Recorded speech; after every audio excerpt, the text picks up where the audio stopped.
안녕하세요. 저는 서울 한사람교회를 담임하고 있는 서창희 목사입니다. 오늘 새로운 책을 출간하게 되었는데 이 책을 소개해 드리기 위해서 여러분들 찾아뵙게 되었습니다. 반갑습니다.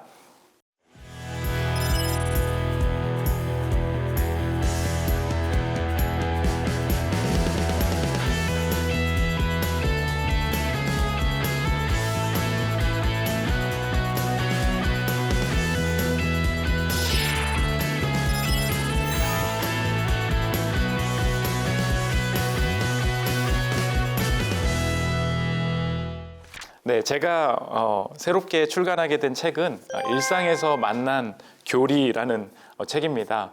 그렇게 두껍지 않고 읽기 쉬운 책인데요. 제목이 되게 역설적이에요. 두 단어가 있는데 일상이라는 단어가 있고 교리라는 단어가 있습니다. 이 두 단어는 사실 연결되기가 되게 어려운 단어들입니다. 교리는 되게 고리타분한 거고 내가 아무리 예수를 오래 믿어도 삶은 내가 일상은 그냥 살아가는 거고 이렇게 되는데 이 책은 정말 교회에서만 배우는 교리가 내 삶에 어떻게 연결될 수 있을까 이것들을 고민해서 제가 개척한 한사람 교회의 성도분들께 양육을 했던 책인데 이것이 이제 설교집이 묶여가지고 새롭게 책이 나오게 되었습니다. 이 책이 나오게 된 계기를 소개해 드릴 수, 이해하실 수 있는 가장 재미있는 간증거리가 있는데 저는 일반 대학교를 나오고 신학대학교가 아니라 일반 대학교를 나오고 목사가 되는 케이스입니다. 그러다 보니까 아직도 주변에는 주말마다 술 마시는 술 친구들이 제 주변에 굉장히 많이 있습니다. 네가 목사 되었다고 해가지고 술자리 안 나오면 배신이다 이런 얘기를 많이 해서 어쩔 수 없이 이제 술자리에 따라 나가는데 목사가 됐으니까 제가 전도도 하고 그래야 되겠죠. 그래서 술자리에서 틈만 나면 전도를 하고 이제 복음을 전하려고 했었습니다. 하루는 사형리 같이 기본적인 전도의 이야기들을 하면서 복음을 전했는데 아무래도 뭔가 소통이 되지 않는 느낌이 많이 드는 거예요. 사형리 전도 같은 거는 10번 넘게 그들 친구들한테 했던 거기 때문에 야, 이거 복음이 좀 잘 전달이 안 되는 느낌이다. 답답한 마음이 있었습니다. 그러다가 어떻게 하면 이들이 복음을 깨달을 수 있을까 하다가 제가 질문을 던졌어요. 심오한 교리 질문을 던져보겠다. 이거는 신앙생활 30년 한 사람만 이해할 수 있는 건데 너희들이 한번 대답해 봐라. 그러면서 제가 던졌던 질문이 그 OX 퀴즈였습니다. 너희들이 회개하면 예수님께서는 너희들을 용서해 주신다. 이 말이 정확하게 맞는지 틀린지 OX로 대답해 봐라. 그랬어요. 지금 대답하지 마시고 마음속으로만 대답을 한번 해보세요. 틀릴 수 있으니까. 회개하면 예수님께서 내 죄를 용서해 주신다. 이거 표면적으로 보면 다 맞는 말이거든요. 그래서 이 친구들도 듣더니 아니 맞는 말이지. 회개하면 용서해 주시지. 그렇게 얘기를 했습니다. 그런데 제가 답을 했죠. 정답은 X라는 거예요. 표면적으로 동그라미가 맞는데 그럼 뭐가 틀린 것이냐? 복음을 정확히 이해하려면 이 순서가 바뀌어야 된다는 것입니다. 내가 회개한 다음에 그 회개를 보고 주님께서 용서를 해 주시는 게 아니라 너희들은 지금 술자리에 앉아 있지 않냐. 그런데 2000년 전에 예수님께서 너희들이 술자리에 있는데 술자리에서 나오기도 전에 이미 십자가에 못 박혀서 돌아가셨다. 그러면 무엇이 먼저냐? 너희들이 교회 다니기도 전에 예수님은 이미 십자가에 가 계셨다는 거예요. 그러면 회개는 아직 안 했는데 이미 용서해 주셨다는 거죠. 그러니까 용서하신 그분을 만날 때, 그분을 깨달을 때 자연스럽게 나올 수 있는 게 회개라는 것입니다. 그러니까 회개도 하기 전에 용서해 주셨다. 이건 사실 X야 라고 말을 하는데 갑자기 술자리가 조용해지는 거예요. 뭔가 주님께서 완고해진 마음을 말랑말랑하게 만져주시는 느낌이 들었습니다. 그때 술 먹다 말고 같이 홍대 술자리에서 영접 기도를 했던 일이 있습니다. 주님께서 뭔가 그 마음의 역사를 해주셨던 것 같아요. 제가 느꼈던 게 바로 이것이었습니다. 교리가 되게 고리타분한 이야기라고 생각을 했는데 실제로 내가 전도를 해보니까 정말 이 교리의 핵심, 구원의 핵심을 전달을 하면 오래 믿은 자든 혹은 불신자든 이 복음을 쉽게 이해할 수 있구나. 제가 그것을 깨닫게 되었습니다. 그러다가 이제 교회에 와서 야, 교리가 중요하다 해서 그 교리 교육을 좀 시켜보려고 그랬어요. 그랬더니 저희 교회에는 그 서울에서 열심히 성공을 향해서 달려가는 친구들이 굉장히 많이 다니고 있습니다. 그러면 이 친구들이 저보다도 사실 학력이나 지적인 수준이 훨씬 높아요. 그래서 교리 교육을 좀 시켜보려고 두꺼운 책을 가지고 왔더니 목사님 이런 건 제가 알아서 읽을 테니까 자꾸 이런 거 시키지 말라는 거예요. 필요하면 제가 알아서 읽겠습니다. 제가 목사님한테 듣고 싶은 것은 이 교리의 두꺼운 이야기가 이렇게 힘든 성공을 향해서 달려가는데 힘든 내 삶과 어떤 관련이 있습니까? 그 연결을 해달라는 거예요. 그때 제가 목회자로서 제 사명을 다시 고민을 하게 되었습니다. 내가 그냥 교리 설명한다고 될 게 아니구나. 내가 이 교리가 어떤 이 삶과 구체적인 연결이 되는지 이거를 알려주는 것이 책임이구나. 그래서 제가 나름대로 묵상한 내용들을 이제 설교를 하고 했는데 그것이 이 정리된 책이 일상에서 만난 교리라는 책입니다. 벌써부터 조금 호감이 가시죠? 네, 읽고 싶으시죠? 네, 이 책에서 설명하는 교리는 구원의 교리인데 구원의 서정이라는 말이 있습니다. 이 서정이라는 말은 순서라는 말이에요. 우리가 구원을 받는데 사실 이 구원 속에는 논리적인 순서가 있다. 이제 그런 뜻입니다. 그래서 이 책에서는 이 구원의 순서를 보통 7가지 단계로 구분을 하는데 이제 차례대로 이렇게 보면 처음에 부르심과 거듭남이라는 교리가 나옵니다. 한 번씩 다 들어보셨죠? 부르심도 뭐 다 알고 하나님이 부르신 거지 뭐 거듭난 자가 구원받지 이런 내용들은 교인분들이라면 다 알게 됩니다. 그런데 이 부르심 안에도 이 구원의 감격과 신비가 있다는 거예요. 일례로 저희 다 아시는 연예인일 겁니다. 작곡가 유희열 씨라고 계시지 않습니까? 그분의 이야기인데 그분이 예전에 어머님이 늘 밤늦게 일하고 돌아오시다 보니까 자기가 놀이터에서 이렇게 놀던 때를 추억하면서 이런 이야기를 합니다. 놀이터에서 막 친구들과 놀다가 친구들은 부모님이 부른다는 거예요. 야, 누구야 와서 밥 먹어라. 그러면 하나 둘씩 그 부름을 듣고 하나 둘씩 집으로 들어간다는 것입니다. 근데 자기는 불러줄 엄마가 없는 거예요. 그러다 보니까 나를 희어라 밥 먹어라 라는 말을 듣지 못해서 결국은 그 놀이터에 나 혼자 덩그러니 남겨진 모습을 내가 떠올리게 된다. 이런 그 자기 자신을 추억하는 이야기가 있습니다. 그런데 우리 하나님께서 우리를 구원하실 때 처음 이 부르심이란 개념이 오늘 유희열이라는 연예인이 경험한 것과 아주 똑같다는 거예요. 사람을 하나님께서 처음에 하나님을 믿고 하나님과 관계 맺을 수 있도록 이 하나님께서 사람의 마음을 여시는 일, 그것을 부르심이라고 합니다. 하나님과 사람의 관계도 이것과 똑같다는 것입니다. 하나님께서 사람을 먼저 부르실 때 하나님이 먼저 우리의 마음을 열어주셔서 우리의 이름을 불러주시지 않으면 열심히 노력을 하고 열심히 인생을 살아가지만 내가 착하다고 해서 내가 열심히 살았다고 해서 하나님을 만날 수 있는 일이 절대 아니라는 것입니다. 그래서 이 부르심과 거듭남 거의 동의어로 사용이 되는데요. 이 부르심은 나와 하나님과의 관계를 중심으로 설명을 한 것이라면 이 거듭남이라는 것은 부모와 자식처럼 탄생을 중심으로 구원을 설명한 것입니다. 그래서 부르심과 거듭남은 거의 동의어가 될 수 있겠죠. 그런데 이 부르심과 거듭남 이 두 교리의 가장 중요한 핵심적인 내용이 무엇인가? 인간이 할 수 있는 일은 하나도 없다는 것입니다. 내가 돈을 많이 벌어서 또 30년 동안 신앙생활을 오래 했기 때문에 하나님께서 뭐 나를 만나 주셨다. 혹은 내 자녀가 예수 믿게 해 주셨다. 정황적으로는 그렇게 보이지만 절대 그렇지 않습니다. 하나님께서는 어떠한 죄인도 또 어떠한 인생을 살았더라도 직접 마음을 열어주셔야만 이 사람이 하나님을 찾을 수 있다. 이것이 부르심과 거듭남의 중요한 개념입니다. 그런데 우리가 부른다라는 말을 할 때 인간이 서로를 부를 때는 거절할 수 있습니다. 제가 보통 저희 교회에도 이제 함께 사역하는 이 목사님이 계신데 제가 그분의 성함을 부릅니다. 누구 목사님 와주세요. 그러면 건강한 교회라면 네 목사님 도움이 필요하십니까? 라고 와야겠죠. 그러면 부르심에 응답한 것입니다. 그리고 이 부른 것이 효과를 낸 것입니다.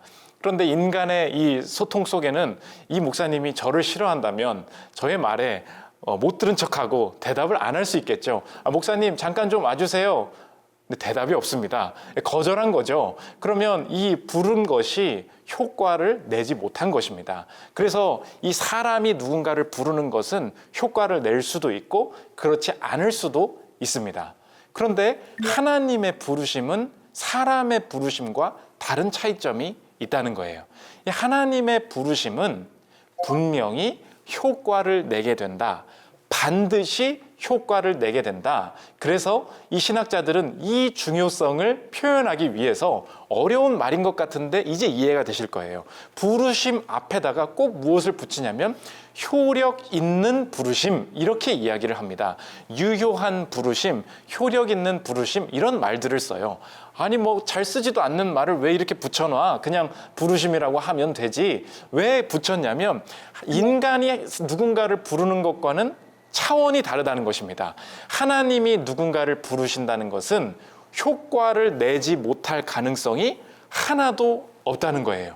하나님이 부르시면 무조건적으로 효과를 낸다. 하나님이 그 사람을 부르시면 무조건적으로 돌이키게 된다. 무조건 하나님을 만나게 된다. 그것을 강조하기 위해서 효력 있는 부르심, 이렇게 쓰게 된다는 것입니다. 그래서 누군가가 예수를 믿게 되었다. 그러면 어떠한 실패가 있더라도 어떠한 상황에 있더라도 그 사람은 하나님을 보게 되고 하나님을 만나게 되고 인생을 돌이킬 수 있다. 이것이 부르심의 위력이고 이 교리의 풍성함이 된다는 것입니다. 그래서 이 효력 있는 부르심, 이 부르심의 교리를 믿게 되면 이 삶에 이 열정이 생깁니다. 그냥 하나님이 부르셨으니까 나는 알아서 구원받겠지. 그냥 나 혼자 살아봐야겠다. 이렇게 삶을 낭비하지 않게 되고 열심히 살아보려는 열정이 생기게 됩니다. 저희 교회에 이 장이 안 좋으신 어떤 청년분이 계셨습니다. 요즘은 젊은 분들도 소화가 잘 안 되고 힘들어하는 분들이 많아요. 그런데 제가 하필 회사를 근무할 때 재무실에서 근무를 했었습니다. 증권사나 이렇게 여러 투자자들과 식사 자리를 할 곳이 많은데 그분들이 맨날 영업을 하고 술자리를 가지면서 위가 안 좋으신 분들이 많은 거예요. 그러다 보니까 이런저런 이야기를 들으면서 저희 팀장님이 비법을 알려주시더라고요. 이 술 때문에 이 장이 안 좋고 위가 안 좋으신 분들 있지 않습니까? 제 평생의 비법을 알려드리겠습니다. 청국장 가루를 요구르트에 타서 마시면은 매일매일 한 번씩 먹어보라고. 그러면 그 요구르트가 당신의 장을 구원할 거라고. 그런 얘기를 이제 영업 그 시간에 하시는 거예요. 그래가지고 제가 그걸 옆에 엿듣다가 되게 중요한 비법이다. 설교 중에 예화로 그것을 사용한 적이 있습니다. 그래서 지나가는 말로 이렇게 어떤 비법이 있으면 알려주고 싶게 된다. 이렇게 말을 했었어요. 그런데 어느 날 이제 몇 년이 지났습니다. 저희 교회 성도님 한 분을 신방을 하려고 이제 찾아갔는데 말씀에 순종을 잘하는지 기도 생활하는지 물어보려고 갔습니다. 그런데 먼저 말을 꺼내는 거예요. 목사님, 제가 사실 감사드릴 게 있습니다. 제가 그때 목사님 몇 년 전에 하신 그 청국장 가루 요구르트에 타서 마시면 효과가 있다는 그 설교, 하나님이 제게 주신 응답으로 제가 받았습니다. 제가 위가 너무 안 좋았는데 그게 방법이라고 생각하고 지금 몇 년째 타서 마시고 있습니다. 그런데 그분은 너무 게으른 청년이었거든요. 제가 압니다. 맨날 늦잠 자고요. 맨날 할 일 안 하는 청년이었는데 매일매일 지금까지 몇 년간 빠짐없이 그 청국장 가루에 요구르트에 타서 먹는 거를 계속 하고 있다는 거예요. 어떻게 그것을 지금까지 꾸준히 하고 있었냐 물어보니까 그 청년의 대답이 이 부르심의 교리를 말하더라고요. 아니 목사님, 안 할 수가 있나요? 효과가 난다는 것을 확실하게 믿으면 열심히 하게 되더라고요. 그 말을 하는 거예요. 야, 이거구나. 제가 그때 깨달았습니다. 우리가 하나님이 나를 부르셨으니까 뭐 내가 마음대로 살아도 되겠지. 우리가 부르심의 이 교리를 오해할 때 이런 이야기들을 참 많이 합니다. 그런데 부르심의 교리가 우리에게 주는 실천적인 적용, 이 첫 번째가 무엇인가? 삶에 순종의 열정이 생깁니다. 왜냐하면 지금까지는 내가 열심히 무언가를 했을 때 잘 될까 안 될까? 하나님이 길을 열어주실까 안 열어주실까 이렇게 의심이 많았습니다. 근데 부르심의 교리에 앞에 한 단어가 더 붙었어요. 효력이 붙었습니다. 하나님이 나를 부르셨다면, 이 직장으로 부르셨다면, 이 가정으로 부르셨다면 가난이나 갈등이나 여러 가지 어려움이 있는 것 같아 보여도 결국은 하나님이 뜻하신 효력이 있을 것이다. 이 확신이 생기게 된 거죠. 그러니까 이 게으른 청년도 일으키게 되었다는 것입니다. 그래서 이 교리 안에 숨겨진 이 비밀, 이 풍성함이 이제 이해가 되시죠? 효력이 있다면 막 살지 않아요. 함부로 살지 않아요. 오히려 분명히 일하시고 효력을 내실 것을 믿기 때문에 내게 주신 어려운 삶 속에서도 하나님의 뜻을 따라서 최선을 다할 수 있다는 것입니다. 또 한 가지 이 부르심과 거듭남의 교리가 우리에게 주는 구체적인 유익 한 가지가 있는데, 그것이 가능성을 바라보는 삶을 살게 된다는 것입니다. 여기 이제 자녀가 있으신 분들도 있고 또 내 자신에 대한 실망과 또 만족을 우리 여러 번 경험하신 분들도 많이 계실 텐데, 우리가 하나님이 나에게 복을 주실까, 나와 함께 하실까 이야기할 때 그 근거를 내 안에서, 내 속에서 찾는 경우가 참 많이 있습니다. 그래서 우리가 하나님의 복을 받을 때 굉장히 미신적인 이야기와 많이 연결되는 게 뭐냐면, 하늘은 스스로 돕는 자를 돕는다, 이런 이야기들을 참 많이 해요. 그러니까 자녀한테 자꾸 얘기합니다. 네가 성경도 읽고 기도도 하고 하나님 앞에서 바른 모습을 보여야 그 다음에 하나님이 그 모습을 보시고 너에게 다가오셔서 너를 인도하시는 것 아니겠니? 이런 이야기를 합니다. 그런데 이 말을 잘 생각해 보면 하나님이 복 주시고 하나님이 인도하시는 근거가 어디에 있습니까? 이 자녀 안에 있는 거예요. 그러니까 이 자녀가 스스로를 도와야 하늘도 도와주는데, 스스로 돕지를 않고 있는데 하나님이 어떻게 도와주시니? 사실 이게 굉장히 신앙적인 말인 것 같지만 이 구원의 교리로 따지게 되면 전혀 맞지 않는다는 것입니다. 이 하나님의 구원의 신비는 어디까지 있느냐? 스스로 돕는 자뿐만이 아니라 스스로 돕지 않는 자도 하나님께서 문을 열어주시면, 마음의 문을 열어주시면 언제든지 하나님께로 돌아올 수 있고 복을 얻는 자녀가 될 수 있다는 것입니다. 그러니까 아까 말씀드렸죠. 이 부르심과 거듭남의 가장 중요한 교리적인 특징은 사람이 할 수 있는 것이 하나도 없다는 거였어요. 그런데 그게 뭐가 중요해? 근데 일상으로 들어가 보니까 내 삶에 가능성을 줍니다. 내가 할 수 있는 것이 없으니까 내 자녀가 스스로 하나님을 찾는 것 같지 않아 보여도 하나님만이 하실 수 있는 일이기 때문에 이 여러 가지 이 방황과 여러 가지 타락 속에서도 하나님이 문을 열어주시면 언제든지 가능하구나, 가능성을 바라보고 이 자녀나 내 주변에 변하지 않는 사람들을 끝까지 사랑할 수 있다는 것입니다. 그래서 우리 옛 신앙의 선배들이 가장 고민을 했던 게 나의 어린 자녀의 문제였어요. 옛날에는 이 위생의 문제가 너무나 많이 있었기 때문에 아이들이 일찍 죽었습니다. 그러니까 마음이 들겠죠. 이 아이는 천국에 갔을까? 이 아이는 구원받았을까? 장애가 있는 아이가 있었습니다. 이 아이는 하나님 곁으로 갔을까? 그런데 오늘 이 말씀에서 이 교리는 뭐라고 말하냐? 하나님 안에만 능력이 있기 때문에 지각이 없는 어린아이라 할지라도, 내가 스스로 하나님을 인지할 수 없는 어린아이라 할지라도 하나님께서 문 열어주시면 예수 그리스도를 통해 구원받을 수 있겠구나, 그 확신을 가지고 하나님 앞에 그 위로를 얻었다는 것입니다. 네, 이렇게 부르심, 거듭남, 내가 이미 알고 있는 교리 같았지만 구원의 신비, 구원의 풍성함이 담겨 있습니다. 오늘 꼭 기억하십시오. 부르심과 거듭남은 사람이 할 수 있는 일이 없고 오직 하나님께서만 하실 수 있는 일이다. 그리고 이 부르심 속에는 효력이 보장되어 있다. 그렇기 때문에 이 효력을 믿기 때문에 하나님을 신뢰하고 효력이 나타날 것을 믿고 순종할 수 있는 열정이 생긴다. 이것이 첫 번째 적용이었고, 또 한 가지 내 삶과 주변에 변하지 않을 것 같고 이 가능성이 보이지 않는 사람과 내 사랑하는 자녀들, 주변 사람들을 바라볼 때 하나님께서 하시면 된다. 그것을 믿을 수 있는 가능성을 바라보는 삶으로 변화되게 된다. 이것이 우리의 일상을 변화시키는 구원의 교리의 풍성함이 된다는 것입니다.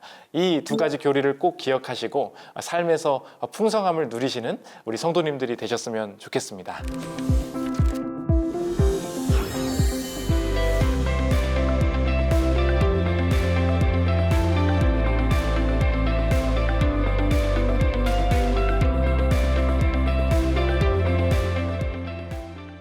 회개만큼 교회에서 자주 사용되는 단어가 없는데요. 이것만큼 사실 오해가 있는 교리도 많지 않은 것 같습니다. 우리가 죄를 짓습니다. 그러면 교회에 가서 회개하면 주님께서 용서해 주실 것이다. 이런 말들을 많이 합니다. 표면적으로 맞는 말인데 사실 이것이 뭐 다른 종교에서 고해성사를 한다든지 뭐 다른 토속 신앙에서 액땜을 한다든지 이런 것과 이 별반 다를 점이 없어 보인다는 거예요. 잘못을 했으니까 액땜을 해서 내 죄를 없애야 되겠다. 잘못을 했으니까 고해성사를 해서 용서를 구해야 되겠다. 똑같죠. 교회에 와서도 잘못했으니까 회개 기도를 해서 용서를 받아야 되겠다. 어찌 보면 모든 종교에서 하고 있는 일들이 내가 잘못한 걸 인정하면 어떤 존재가 나를 용서해 줄 것이다 라는 이런 생각만을 가지고 회개 기도를 하는 성도님들이 참 많이 계시다는 것입니다. 그런데 가끔 그냥 가벼운 죄를 지으면 모르겠는데 가끔은 무서운 죄도 지을 때가 있거든요. 그럴 때는 교회 가서 기도를 합니다. 그런데 아무리 기도를 해도 시원하지가 않은 거예요. 내가 생각해도 이건 용서해 주시면 안 되는 죄일 때가 있거든요. 저희 교회 청년분들도 와서 이야기를 합니다. 이렇게 기도한다고 용서가 된다고요? 하나님께서 저한테 벌을 내리실 것 같은데요. 이런 이야기들을 참 많이 해요. 그러니까 회개를 해도 왜 찜찜한 것일까? 회개를 해도 왜 이렇게 속 시원하지가 않은 것일까? 우리가 이 교리 속에 숨겨진 이 풍성함들을 모르기 때문에 그렇습니다. 저의 간증을 한번 하려고 하는데 제가 고등학교 3학년 때 이제 입시 공부가 모두 끝나고 청소년부가 함께 모여서 근교로 야외에 이제 야간 나들이를 나갔습니다. 그런데 야간에 그 길을 쭉 지나가고 있는데 저 멀리 유흥업소에서 불이 반짝반짝 빛나고 있는 거예요.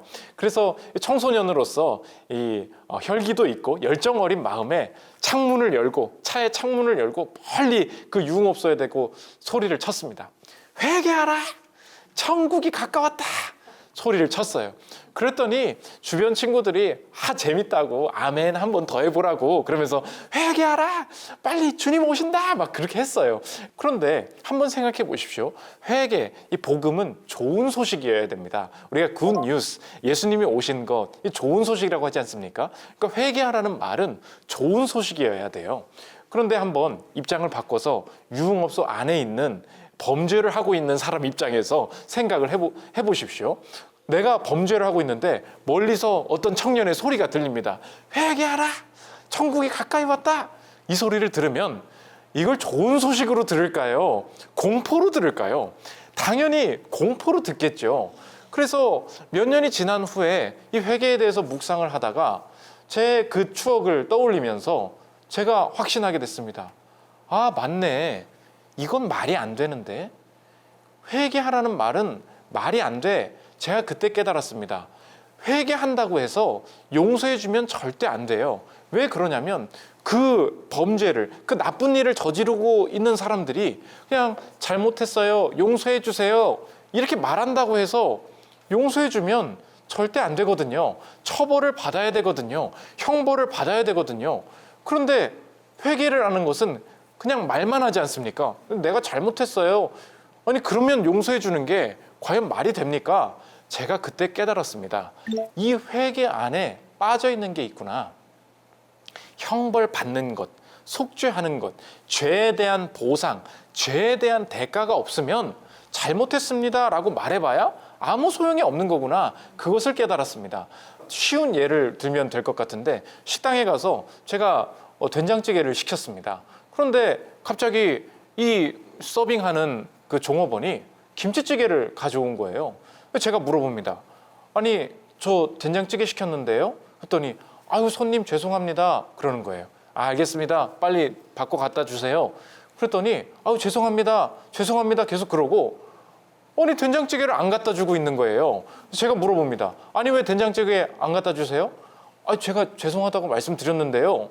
이렇게 말을 하고 있는 거예요. 이제 이해가 되시죠? 지금 이 사람이 죄송하다고 계속 말을 합니다. 그런데 빠진 게 있어요. 무엇이 빠졌죠? 자신의 잘못에 대한 보상, 자신의 잘못에 대한 책임, 자신의 잘못에 대한 속죄는 쏙 빠져 있고 죄송합니다, 죄송합니다 말을 하니까 아무것도 해결되지 않은 거예요. 제가 그때 깨달았어요. 아, 우리가 회개를 오해하고 있었구나. 회개는 그냥 용서해 주세요라고 말만 하면 다 끝나는 줄 안 거예요.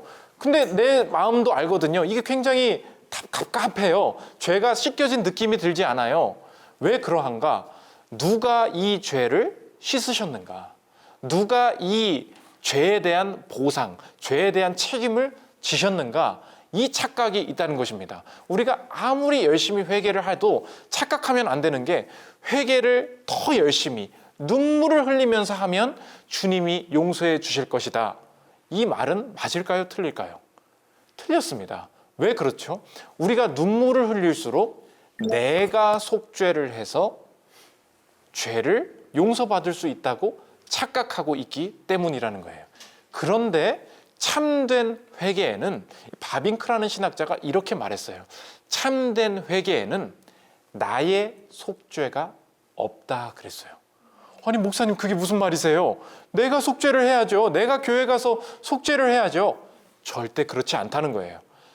내가 죄인이기 때문에 내가 속죄를 한다는 말은 내가 죄의 형벌을 받는다는 말인데 그러면 내가 죽어야 되고 내 인생에 저주가 쏟아지게 돼야 된다는 거예요. 그런데 우리 구주 예수님께서 하신 일이 무엇인가? 회개라는 말은 내가 속죄하지 않는 길을 열어주시겠다는 말이라는 거예요. 그래서 회개와 함께 중요하게 회개를 이해하기 위한 그 첫 번째 핵심적인 이 추가적인 교리가 뭐냐? 그것이 속죄라는 것입니다. 누가 죄를 책임졌는가? 다른 이 모든 종교나 토속 신앙은 내가 죄를 해결해야 돼요. 그래서 액땜을 한다고 해서 돈을 갖다 주기도 하고요. 내 행동을 고치기도 하고요. 그런데 교회에서 기독교에서 말하는 것은 무엇입니까? 회개 안에는 나의 속죄가 한 방울도 들어가 있지 않다는 거예요. 그래서 교회에서 회개 시간마다 회개 기도 때마다 기억해야 될 것이 무엇입니까? 내가 열심히 회개를 해야 되는 게 아니에요. 내가 속죄하신 예수님을 의지하여 나의 잘못을 고백합니다 라고 말할 때 이것이 진정한 회개 기도가 될 수 있다는 것입니다. 혹시라도 교회에 가셔서 내가 속죄해야 된다고 생각하셨던 성도님들 계시다면 이것이 자유예요. 그래서 예수님께서 천국 복음을 전파하실 때 처음에 말씀하셨죠. 회개하라, 천국이 가까이 왔다. 이게 처음에는 이해가 안 돼요. 제가 어렸을 때는 이것을 공포로 들었습니다. 회개 안 하면 널 벌하실 거야. 그런데 이 회개를 이해하고 난 다음에 이 말이 아름다움으로 들렸어요. 그래서 성경에서 나오는 회개하라는 말을 정확하게 이해하려면 이렇게 바꾸어서 이해하시면 됩니다. 회개하라라는 말은 이제 회개할 수 있다로 바꾸어 읽으시면 돼요. 지금까지 회개하라 그냥 명령조로 들렸잖아요. 그런데 속죄, 예수님의 속죄가 없는 사람은 내가 형벌을 짊어져야 되는 사람들이에요. 그런데 구원을 받은 사람은 이제 내가 형벌을 받지 않고 내가 회개할 수 있는 사람이 된 거죠. 형벌이 아니라 회개를 통하여서 나를 구원하시겠다. 저는 이것을 이 성경을 다시 읽는데 그때부터 이 말이 따뜻하게 들렸습니다. 회개하라, 천국이 가까이 왔다. 이 말은 나를 형벌에 처하게 하시겠다는 위협이 아니라 내가 이제 회개를 통해서 형벌을 벗어나는 삶을 살 수 있다. 이것이 예수님의 초대가 된다는 것입니다. 그러면 또 한 가지 이 회개에 대한 적용으로 많은 성도님들이 질문을 하세요. 아니 그러면 목사님 아무리 회개를 해도요 내 삶에 나쁜 일들이 벌어지던데요. 하나님께서 나를 싫어하셔서 나에게 질병도 주시고 가난도 주시고 고난도 주시는 것 아닐까요? 그래서 그런 죄책감과 이 궁금증들이 많이 드는 성도님들이 계십니다. 그래서 회개를 했는데 자격증에 떨어졌어요. 회개를 충분히 했는데도 내가 가난해졌어요. 회개를 했는데도 취업이 잘 되지 않습니다. 그런 청년들이 참 많이 요즘 계시거든요. 그때마다 이 교리를 정확히 이해하지 못하니까 역시 내가 죄를 저지르는 바람에 주님께서 나를 못 살게 구시나 봐, 벌받게 하시나 봐, 이렇게 오해하는 분들이 참 많이 있습니다. 그러면 목사님, 남은 내 삶의 고난은 어떻게 해석해야 됩니까? 주님께서 내 형벌을 대신 가져가셨다고 했는데요. 이 성경에 두 가지 개념의 차이를 꼭 알아야 되는데, 성경에는 형벌이라는 개념이 있고 징계라는 이 신학적인 개념이 있습니다. 성경에 다 나오는 단어죠. 형벌은 무엇인가? 하나님의 진노로부터 나오는 계획, 그것이 이 형벌입니다. 그러니까 하나님께서 내 죄에 대해서 화가 나셨고 심판하셔야 되고 진노하셔서 나오는 그 계획이 형벌이에요. 그런데 오늘 말씀드렸죠. 나의 형벌은 누가 다 가져가셨습니까? 예수님께서 모두 가져가셨어요. 그러니까 신자들의 삶에는 결코 형벌이 없습니다. 그러면 내 남은 삶에 벌어지는 고난은 무엇입니까? 이것은 다른 개념이 있죠. 징계라는 거예요. 징계는 무엇인가? 진노로부터 온 계획이 아니라 하나님의 사랑으로부터 온 계획, 그것이 징계라는 거예요. 그러니까 이제 회개할 수 있는 성도들, 회개할 권리가 생긴 이 신자들의 삶에 남은 고난은 다르게 해석되기 시작한다는 것입니다. 지금까지는 내가 얼마나 더 회개를 해야, 얼마나 더 내 스스로 속죄를 해야 이 고난과 이 가난과 질병을 벗어나게 하실까? 그러다 보니까 너무 갑갑한 거예요. 내 스스로도 죄를 짓고 넘어질 때가 있지 않습니까? 내가 지난날의 죄 때문에 나를 못 살게 구시나 봐. 하나님이 나를 싫어하시나 봐. 나를 떠나셨나 봐. 이렇게 됐었습니다. 그런데 이제 확신할 수 있습니다. 내가 받아야 될 형벌은 온전히 예수님께서 가져가셨다면 이제 우리 여러분들의 삶은, 저와 여러분의 삶에 남은 고난은 다시 해석할 수 있어요. 주변 사람들은 어이구 지난날에 잘못 살더니 네가 하나님한테 벌 받는 거야. 아이고 네가 지난날에 공부를 안 해서, 지난날에 건강관리 잘못해서 네가 그 질병을 겪는 거야. 그거 형벌이야. 이렇게 이야기를 하지만 하나님께서는 형벌은 가져가셨고 지금 내가 당면하고 있는 이 고난을 통하여서 이것은 형벌이 아니라 이 고난을 통하여서 선한 일이 벌어지고 이 질병을 통하여서 하나님의 뜻이 이루어지고 이 가난을 통하여서 하나님께서 새로운 길을 여시는 징계의 과정, 사랑 안에 있는 과정으로 바라볼 수 있다는 것입니다. 그러니까 이제 당장 다음 주에 교회를 가셔서부터 한번 다시 생각해 보십시오. 내가 회개 기도할 때 도대체 무엇을 붙들고 있었나? 이 회개 기도라는 것은 결국 속죄의 주체가 바뀌는 것이 회개라는 것입니다. 이 땅의 어떤 종교도 내가 스스로 속죄를 해야 된다라고 이야기를 하지만 유일하게 기독교만, 유일하게 예수님만이 내가 속죄를 했으니, 내가 형벌을 받았으니 너희들의 삶에는 더 이상 형벌이 없고, 그것을 확신할 수 있겠느냐? 그것을 확신한 자만이 회개할 수 있다. 회개하라, 천국이 가까이 왔다. 그러면 목사님, 남은 고난은 어떡합니까? 남은 고난은 이제 다시 해석되겠다. 내 남은 고난은 결코 주님께서 내게 주시는 진노로부터 온 형벌이 아니요, 사랑의 계획 속에 진행되어가는 징계로 받아들이리라. 이 확신이 가능하게 된다는 것입니다. 이 회개의 교리 속에 숨겨진 속죄의 교리, 꼭 기억하심으로 매일 회개하실 때마다, 죄를 짓고 넘어질 때마다 다시 속죄하신 그리스도를 의지하여서 일어나서 구원의 감격을 누리시는 저와 여러분이 되셨으면 좋겠습니다.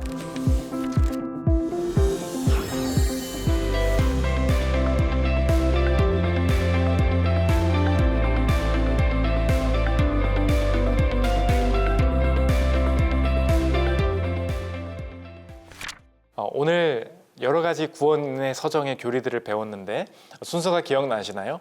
부르심과 거듭남, 하나님께서 먼저 불러주셔야 된다, 이 말씀을 드렸고, 그 다음에 하나님께서 이 부르신 자가 반응하는 것, 회개라고 말씀을 드렸습니다.